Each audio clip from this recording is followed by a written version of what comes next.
Scan to unlock Sovi and ace your tests. Static equilibrium can look tricky, but this one is fast. Balance the forces on the meter stick and the string tension basically reveals itself. For static equilibrium, the net force has to be 0, so all upward forces must exactly balance all downward forces on the entire meter stick system. That is the key idea. The only upward force here is the string tension, while the downward forces are the stick's 3 newtons plus the 2 hanging objects, 6 newtons and 4 newtons.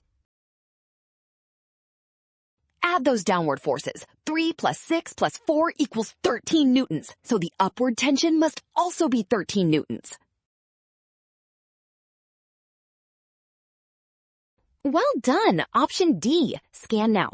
Trap, rushing signs. Rule, trust the given forces and check each step before choosing the tension.